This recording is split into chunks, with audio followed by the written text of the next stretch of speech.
যোগদান করেছি। আপনাদের সাথে এর আগে 23 তারিখে কথা বলেছি, 23 তারিখের পরেও কথা বলেছি।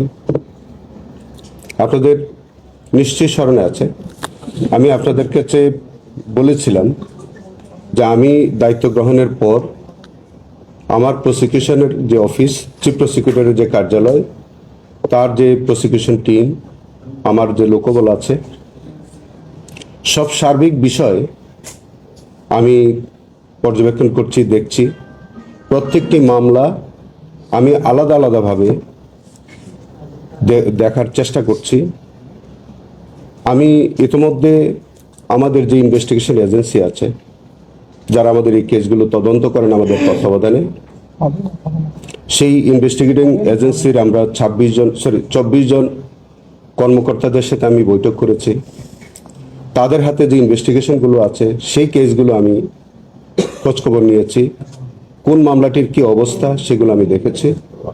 ট্রাইব্যুনালের কার্যক্রম যেভাবে আগে ছিল তার চেয়ে আরেকটু, আমি মনে করি যে আরেকটু গতিশীল করবার জন্য আমি প্রয়োজনীয় উদ্যোগ গ্রহণ করেছি। এই অবস্থায় আমি যেটুকু সময় আমার এর মধ্যে গিয়েছে, এইগুলো কার্যক্রম করবার জন্যই আসলে আমার সময়টা গিয়েছে। আমার খুব একটা প্রত্যাশা ছিল যে ইন্টারন্যাশনাল ক্রাইমস ট্রাইব্যুনাল একটি আন্তর্জাতিক মানের একটি ট্রাইব্যুনাল হবে। সেখানে আমাদের সকলের ভাবমূর্তি, আমাদের কার্যক্রম এবং সব কিছু যাতে অনুকরণীয় হয়, এবং যেটা দেশে এবং আন্তর্জাতিকভাবে আমরা যেন গর্বের সাথে বলতে পারি যে আমরা একটা ভালো মানের বিচার আমরা উপহার দিতে পেরেছি। সেই লক্ষ্যেই আমার এই স্বল্পকালীন আমার যে কর্মকাল, তার মধ্য দিয়ে আমি কিন্তু এগুলো কাজ করে যাচ্ছিলাম। আপনারা জানেন, এর আগেও আমি আমার যে প্রসিকিউটর টিম আছে তাদের সাথে আমি কথা বলেছি, তাদের সাথে পরিচিত হয়েছি। তাদের কার হাতে কোন মামলাগুলো তারা পরিচালনা করছেন সেগুলো আমি খোঁজখবর নিয়েছি।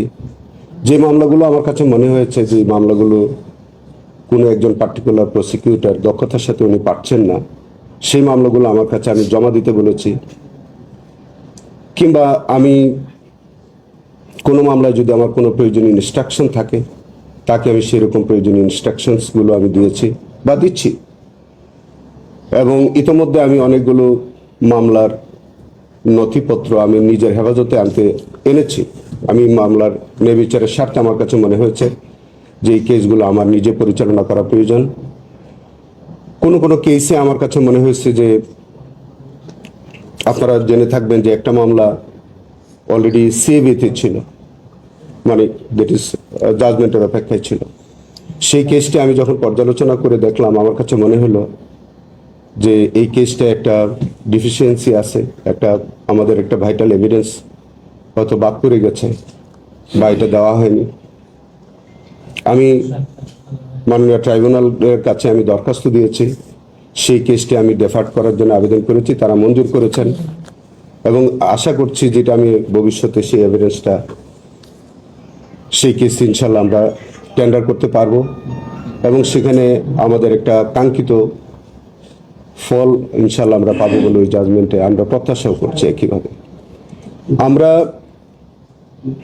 আমি এই ট্রাইব্যুনালে জয়েন করবার পর যেমনভাবে আমি এই ট্রাইব্যুনালের প্রসিকিউশনের টিমকে আমি সামলানোর চেষ্টা করছি বা তাদের দেখভাল করার চেষ্টা করছি, অফিসিয়ালি আমার যে প্রশাসনিক যে কার্যক্রম সেটা আমি কাজ করছি। একই সাথে আমি দুইটি ট্রাইব্যুনালের কার্যক্রম একদম পূর্ণ গতিতে যাতে কর্মক্ষম থাকেন সেই বিষয়ে কিন্তু আমি কাজ করছি। এবং সঙ্গত কারণে আপনারা বুঝতেই পারবেন যে আমার প্রসিকিউশন টিমের, যেহেতু আমরা একটা টিম ওয়ার্ক করি, ওখানে আমাদের মধ্যে সিনিয়র আইনজীবীরা নিয়োজিত আছেন, তাদের পরামর্শ নিচ্ছি। যখন কোনো বিষয় হয় আমরা একত্রে বসে আমরা পরামর্শ করছি ইত্যাদি।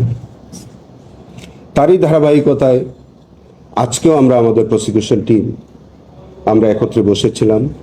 আমাদের মধ্যে গতকালকে 2 জন নতুন প্রসিকিউটর নিয়োজিত হয়েছেন, নিয়োগপ্রাপ্ত হয়েছেন।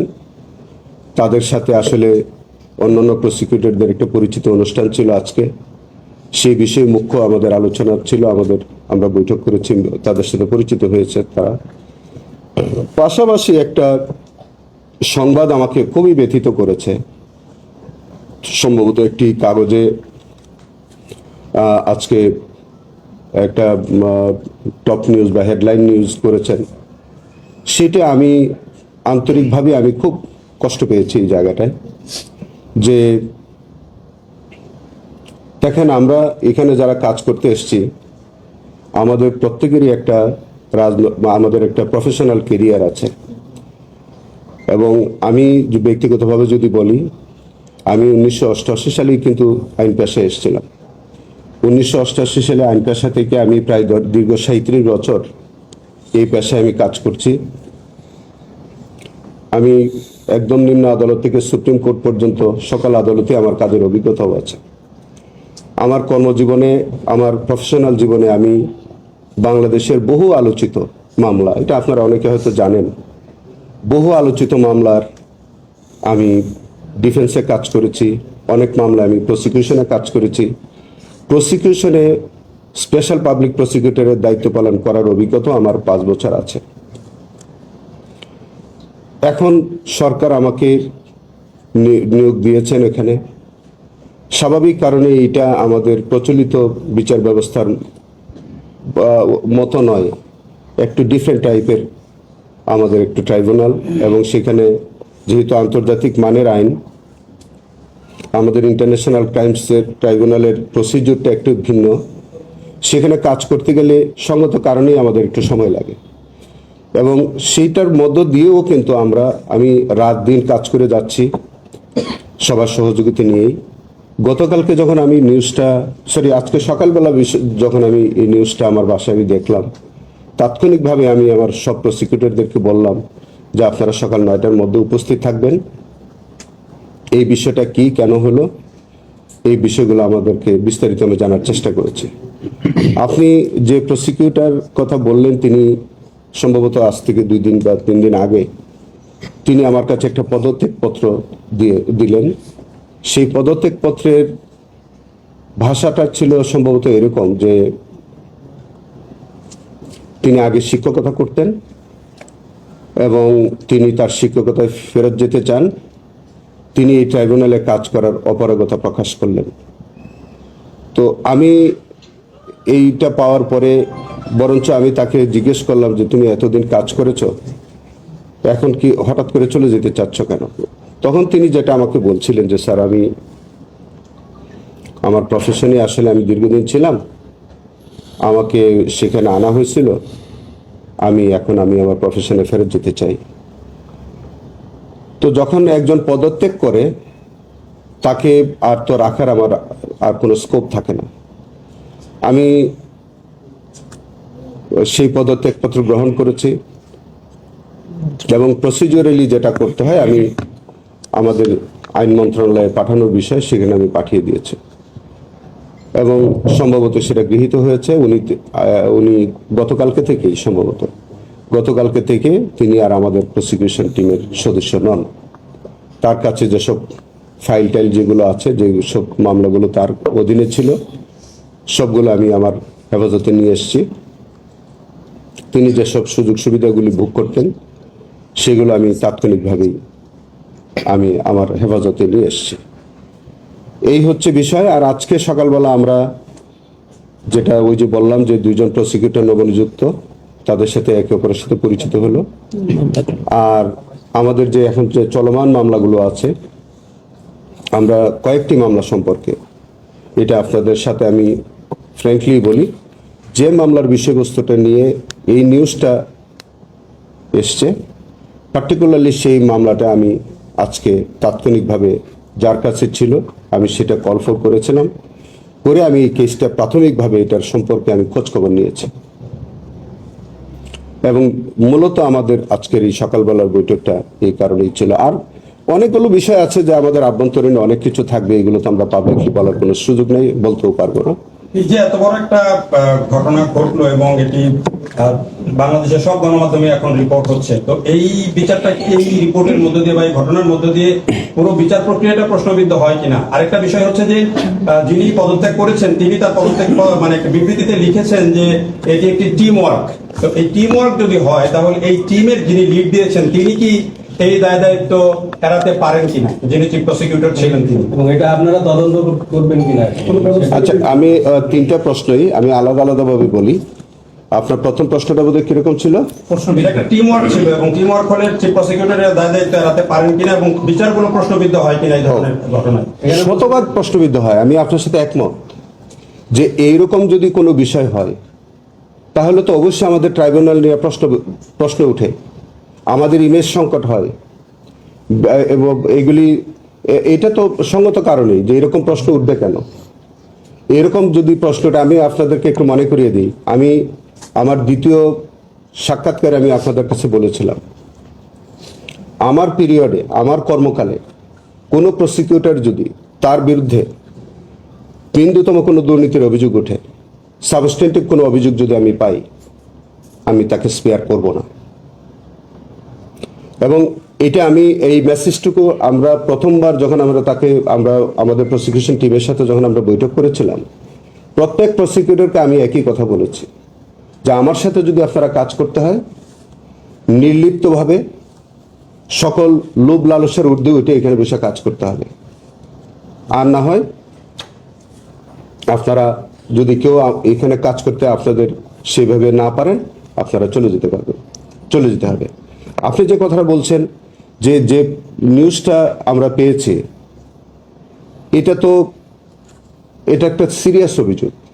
এই অভিযোগ আমাদের কোনো প্রসিকিউটরের বিরুদ্ধে ওঠার কথা ছিল না। যখন উঠেছে তাৎক্ষণিকভাবে এটার ব্যবস্থা নেওয়া উচিত ছিল। আমরা এটা প্রশ্রয় কেন দিয়েছি আমি জানি না। হ্যাঁ, হতে পারে যে ফর্মাল কোনো এলিগেশন তার কাছে আসেন নাই।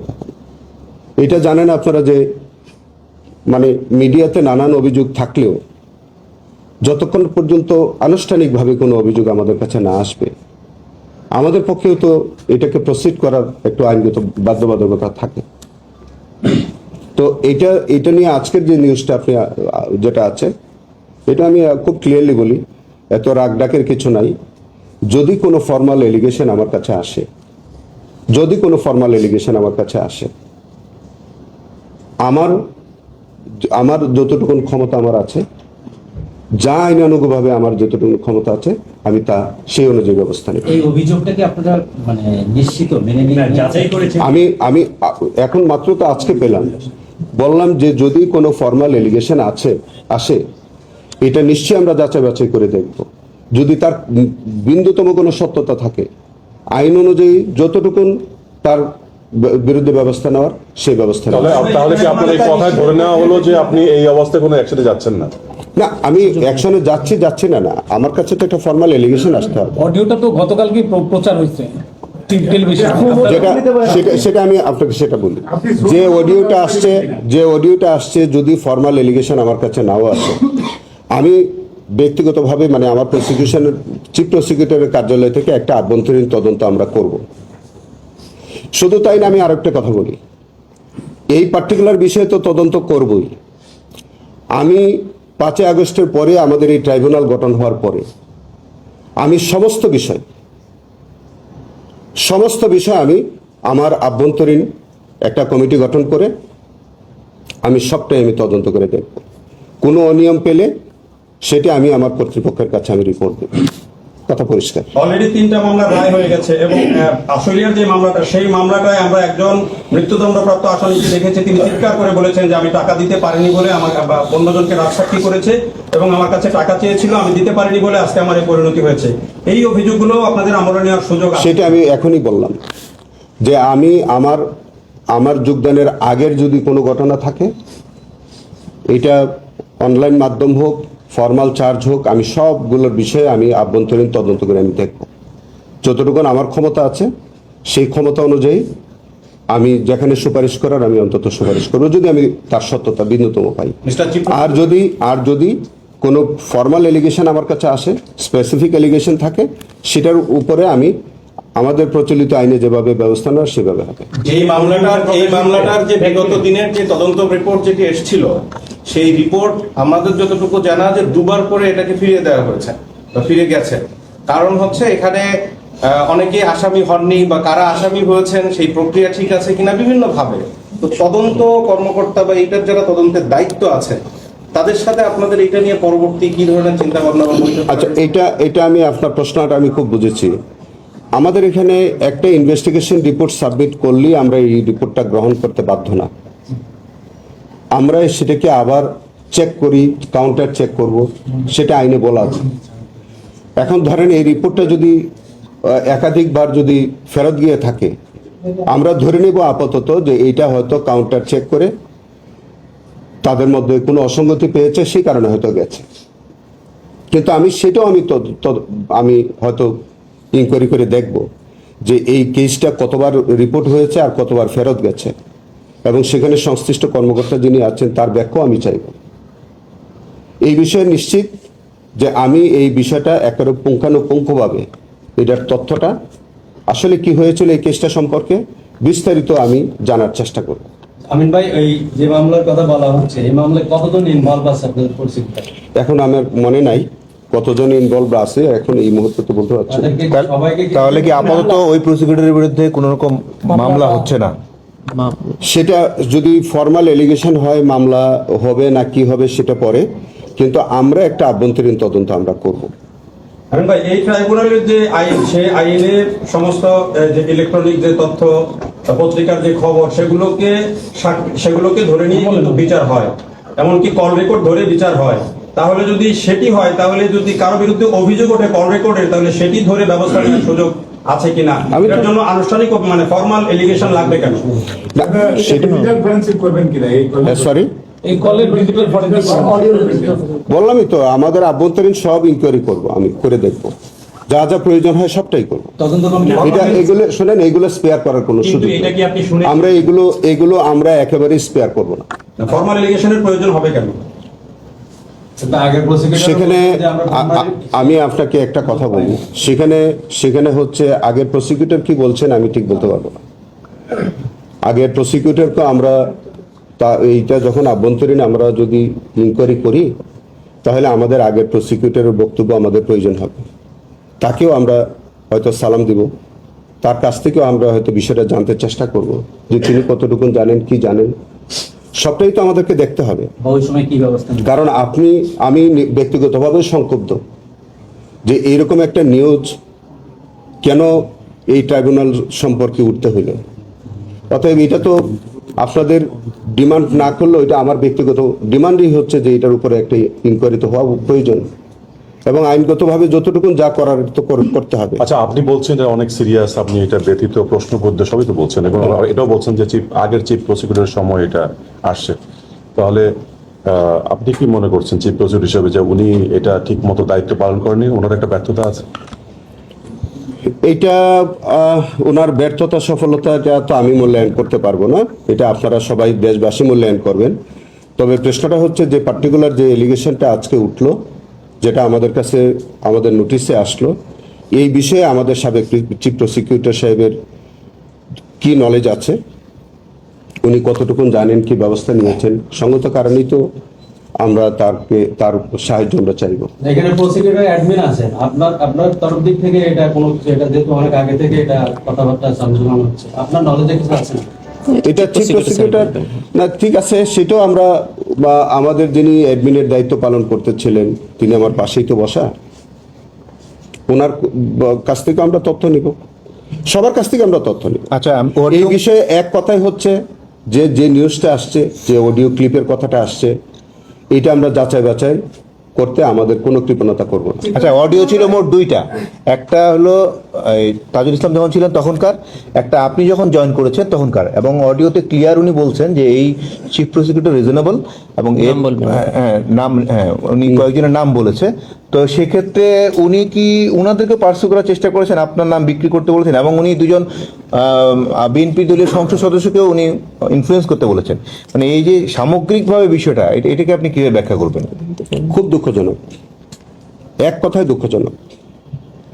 যে যখন মানে ধরেন উনি কার কার নাম ব্যবহার করতেছেন বা করবেন, উনি যদি করে থাকেন বা করেছেন, এটা তো খুবই দুঃখজনক, এটা তো অ্যাকসেপ্টেবল না। এই ধরনের অপরাধে ট্রাইব্যুনাল আইনে বিচার মানে অভিযোগটা ইয়ে করা হবে নাকি প্রচলিত আইনে হয়? আমি আগে একটু ইনকোয়ারি করে দেখি সাইদ ভাই। সেটা হচ্ছে কি, আমি আপনাকে বলি, আমাকে একটু এই বিষয়টা, আমরা খুব শিগগির বসবো। আজকে আমরা যখন সকালবেলা আমরা প্রসিকিউটর টিম বসছি, আমরা একটা প্রাথমিক সিদ্ধান্ত আমরা নিয়েছি। আপনারা আসার আগে আমরা সিদ্ধান্ত নিয়েছি যে এই বিষয়ে আমাদের প্রয়োজনীয় করণীয় কি হওয়া উচিত। কারণ আবারও আমি একটা বার্তা দিতে চাই যে এই ঘটনার মধ্য দিয়ে আমি অতীতের সমস্ত কর্মকাণ্ড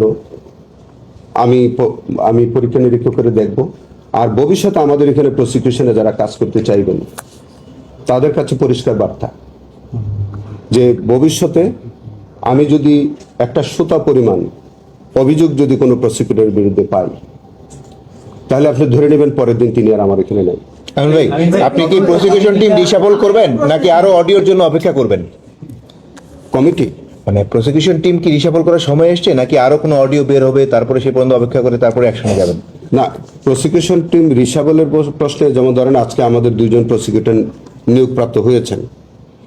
যখন সরকার যখন প্রয়োজন মনে করবেন আমাদের কাজের সাহায্যের জন্য, আমাদেরকে আরো ফেসিলিটেট করবার জন্য যদি প্রসিকিউটর দেন, আসতে পারে। তদন্ত কমিটিটা মানে কবে নাগাদ হবে এবং ফরমেশন কেমন হবে, কারা থাকবে? আমরা আভ্যন্তরীণ প্রসিকিউটর টিমের লোকজনই আমরা কাজ করি। কনফ্লিক্ট অফ তবে আমি থাকবো, আমি নিজে উপস্থিত থেকে তদন্ত করেন, তাহলে এটা কনফ্লিক্ট অফ ইন্টারেস্ট হবে। বাইরে কেউ কি থাকবে? এটা আমরা তো তদন্ত করে আগে দেখতে হবে, বাইরের তদন্ত তো এটা পরের প্রশ্ন। না না, কমিটিতে বাইরে কেউ থাকবে? আপনারাই তো জানতে চাইলেন আমরা তদন্ত করবো কি। আমরা তদন্ত করবো। গতকাল রাতে একটা টেলিভিশনে এই নিউজ হলো, আজকে সকালে আর একটা পত্রিকাতে হলো। তো সেইটার পরের থেকে ব্যাপক আলোচনা সরকারের দিক থেকে, আইনমন্ত্রী বা অন্য যারা এই বিষয়টাতে বিচার অঙ্গন নিয়ে আছে তাদের দিক থেকে এই বিষয়টা কিভাবে দেখছে, আপনার সাথে কি ধরনের? আমার সাথে আমি সকালে এই বিষয়ে আমি তাৎক্ষণিকভাবে বৈঠক করেছি। এই নিউজটা পাওয়ার পরই আমার কাছে মনে হয়েছে যে তাৎক্ষণিকভাবে বিষয়টা আমাদের বসা প্রয়োজন।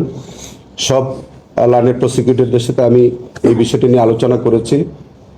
আমরা আরো কার্যক্রম আমাদের আছে, আমাদের এখন কোর্টের কার্যক্রম চলছে। আপনাদের সাথে কথা বললাম, আমরা আজকে আমাদের কিছু পরবর্তী কার্যক্রম আমরা গ্রহণ করব। আর সরকারের সাথে আমাদের এই মুহূর্তে এর মধ্যে তার কথা বলার সুযোগ আসে, নিশ্চয়ই যদি কোনো কথা বলার সুযোগ থাকে বা তারা কিছু জানতে চায় আমি জানাবো। আমার প্রশ্ন হচ্ছে, সম্প্রতি আরেকটা অভিযোগ আপনাদের প্রসিকিউটর, একজন প্রসিকিউটর করেছিলেন, আপনাদের সাবেক চিফ প্রসিকিউটর। আমি বললাম যে আমি আমার আমলের যদি কোনো ত্রুটি বিচ্যুতি থাকে সেটাও আমি দেখবো, এবং আগের আমলে যদি কোনো কিছু হয়ে থাকে আমি সার্বিক বিষয়টা ওটা নিয়ে কোনো তদন্ত করেছেন কিনা? না করিনি।